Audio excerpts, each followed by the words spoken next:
दोस्तों नमस्कार। शिक्षा की हम बात करते हैं कि छोटे बच्चे से लेकर के एक आईएएस अधिकारी बनने तक का जो सफ़र होता है वो कैसा होता है। बच्चे जब होते हैं स्कूल में तो अपने टीचर्स को परेशान करते हैं और टीचर्स भी उनसे काफ़ी मोहब्बत करते हैं, प्यार करते हैं, उन्हें बस आगे बढ़ता देखना चाहते हैं। आज ऐसा ही हमारे साथ नज़र आ रहा है क्योंकि आज हम पहुँचे हैं गाज़ियाबाद के रॉयल किड्स स्कूल में और वहाँ पर क्षेत्र से अलग अलग स्कूल्स के बच्चे भी वहाँ पहुँचे हैं क्योंकि अब बच्चे थे, बड़े हो गए और एक अधिकारी के रूप में चीफ गेस्ट बनकर के पहुँचे हैं तो बच्चों ने सवालों के साथ अधिकारी जी को भी घेरना शुरू कर दिया। अब हमारे सामने बैठे हुए हैं मिस्टर बसंत सिंह, तो जोरदार तालियां हो जाए बच्चों क्योंकि बच्चे आज हमारे बीच हैं। तो अब हम भी थोड़ा सा सवाल कर देते हैं क्योंकि बच्चों ने इनसे जो सवाल किए थे वो सवाल ये किए थे कि आप एक आईएएस अफसर कैसे बना जाता है, अधिकारी कैसे बना चाहता है, क्या आपकी स्ट्रेंथ है, क्या वीकनेस है। बहुत सारे सवालों के साथ में आज सर को परेशान कर दिया, लेकिन इसी के साथ में हमने भी बच्चों को जवाब दे दिया क्योंकि बच्चों ने हमसे भी सवाल कर लिया। सवाल ये था कि पत्रकार कौन होते हैं यानी जर्नलिस्ट कौन होते हैं।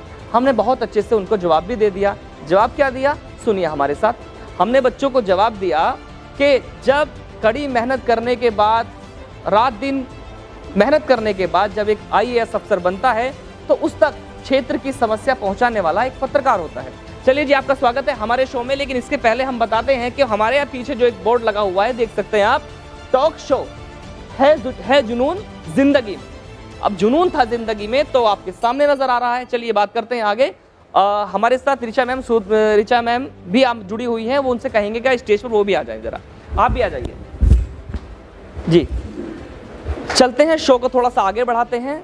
और बसंत जी, सबसे पहले आपका स्वागत है हमारे शो एशियन न्यूज़ में के प्लेटफॉर्म में। और सबसे पहले सफ़र शुरू होता है आपसे ये जानेंगे कि आज आप यहाँ बैठे हुए हैं, तब के आप वहाँ सामने बैठे हुआ करते थे, तो यहाँ का और यहाँ का कितना अंतर है और ये कैसे पूरा हुआ? जिद्दी जी जवाब दीजिए। सर, अंतर सिर्फ इतना है कि मैंने थोड़ी सी बुक्स ज़्यादा पढ़ ली, इन लोगों ने थोड़ी सी कम पढ़ी हैं। तो बस इतना ही अंतर है कि आपको थोड़ी सी बुक्स पढ़नी है और डेडिकेशन से 2 साल पढ़नी है, आप भी यहाँ से वहाँ आ सकते हैं। तो कहने का मकसद ये है कि इंस्पायर भी बहुत ही छोटी सी बातों में कर दिया कि अगर आप कुछ भी करना चाहते हैं तो आपके अंदर हौसला होना चाहिए, जज्बा होना चाहिए। इसी के साथ इंस्पायर लेडी, आयरन लेडी जिन्हें हम पहले से ही कहते आ रहे हैं, जो फिटनेस में भी गाजियाबाद में नंबर 1 मानी जाती हैं और गाजियाबाद में स्वास्थ्य के नाम पे भी इन्होंने बहुत कार्य किए हैं। थोड़ा सा चलते हैं, रोशनी डालते हैं कोरोना काल की तरफ। ये वही लेडी है जिनका नाम रिचा सूद है, जो जिस वक्त क्षेत्र के नेता, गाजियाबाद के बड़े बड़े नेता अपने घरों में बंद थे, कोरोना काल यानी लॉकडाउन का उस समय की मैं बात कर रहा हूं, जब वो डरे हुए सहमे हुए अपने घरों से बाहर नहीं निकल रहे थे। लेकिन यही वो लेडी हैं, यही वो आयरन लेडी हैं जिन्होंने लोगों के घरों के बाहर, गेटों पर और अपनी कॉलोनियों में जा कर के सैनिटाइजेशन का काम किया था।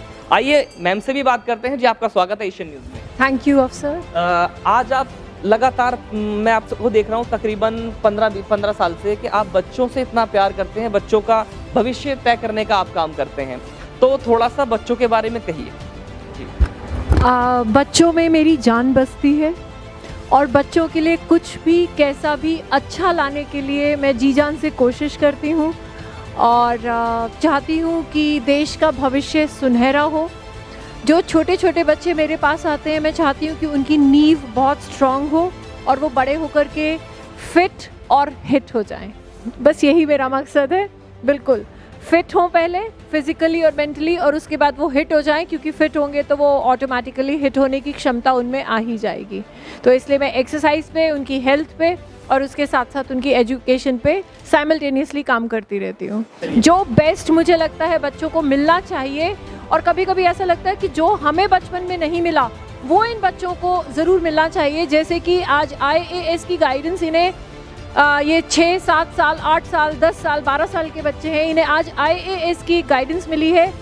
एक ड्रीम बिग की बात है कि अगर इतने बड़े ड्रीम्स मीन्स ये आप बसंत और मेघा को कहें तो ये ड्रीम्स हैं। इनसे जब ये अपनी सीट्स पे पहुंच जाएंगे, इनसे हमें मिलने के लिए लाइन में लगना होगा। तो अगर आज ये हमारे पास है तो ये हमारा बहुत बड़ा सौभाग्य है और मेरे बच्चों का बहुत बड़ा सौभाग्य है। और चूँकि इनको एक साक्षात ड्रीम के रूप में जब वो यहाँ देख रहे हैं तो मुझे लगता है कि ज़्यादा नहीं तो 10 बच्चे तो 10 बच्चे तो ज़रूर प्रेरित होंगे बसंत से और मेघा से कि हमें ज़िंदगी में कुछ कर गुजरना है। और अगर ये 10 बच्चे भी प्रेरित हो गए तो मुझे लगेगा मेरा जीवन सार्थक है। चलिए आगे सवालों को आगे बढ़ाते हैं और बसंत जी से थोड़ा सा वार्तालाप करते हैं। जी, सबसे पहले का जो सवाल है हमारा ये रहेगा कि एक IAS अधिकारी आप बन चुके हैं, तैयारी करनी है, आपने पास आउट भी हो चुके हैं। अब हमसे ये जानना चाहते हैं कि आपकी इस सक्सेस में फिटनेस का यानी फिजिकल फिटनेस का कितना ज़रूरी है?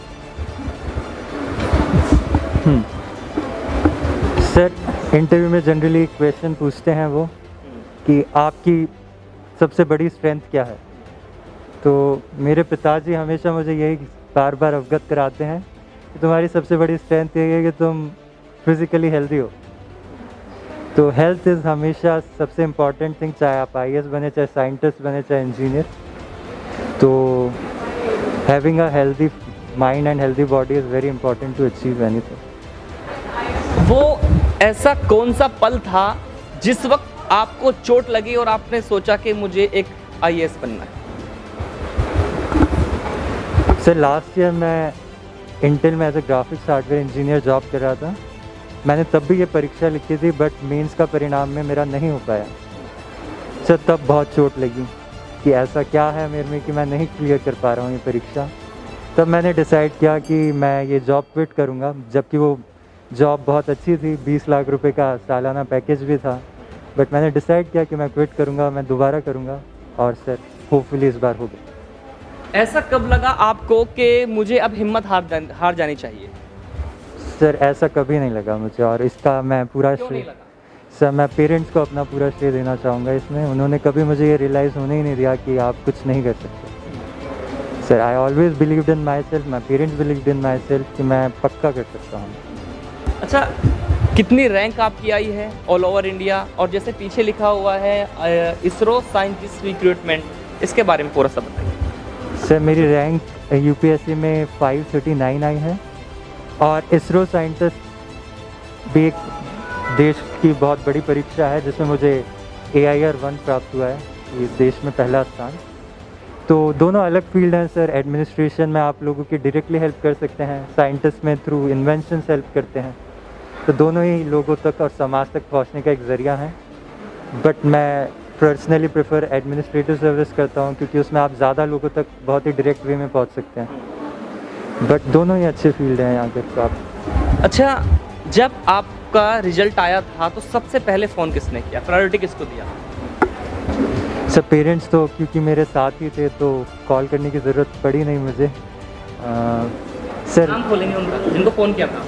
सर, सबसे पहले मैंने अपनी नानी जी को ही कॉल किया था सर, क्योंकि वो हमेशा मेरे बारे में बहुत ही ज़्यादा परेशान रहती थी, कहाँ है, खाना खाया नहीं खाया। तो सबसे पहले मैंने अपनी नानी जी को ही कॉल किया था। अब आपसे आखिरी सवाल है कि अब जब आप ज्वाइनिंग करेंगे तो सबसे पहले प्रायोरिटी किस फील्ड को लेकर रहेगी, किस फील्ड पे आप ज़्यादा वर्क करेंगे? सर, सबसे पहली प्रायोरिटी मेरे हिसाब से शिक्षा और स्वास्थ्य होना चाहिए, क्योंकि समाज में यही दो चीज़ें हैं जो एक समाज को, एक आप डेवलप्ड कंट्री और डेवलपिंग कंट्री को कंपेयर करें तो शिक्षा और स्वास्थ्य ही सबसे बड़ी डिफरेंस होता है।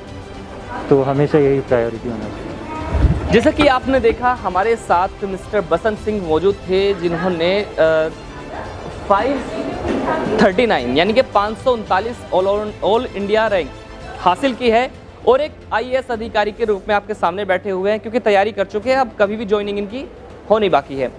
अब सबसे बड़ी बात यह है कि शुरुआत कैसे करनी है। शिक्षा और स्वास्थ्य, देश को आगे बढ़ाना है और देश में तरक्की लानी है तो शिक्षा और स्वास्थ्य पर ध्यान देना ज़रूरी होगा। तो हमारे साथ ऐसे ही शो के साथ देखते रहिएगा। मैं अफसर, एशियन न्यूज़।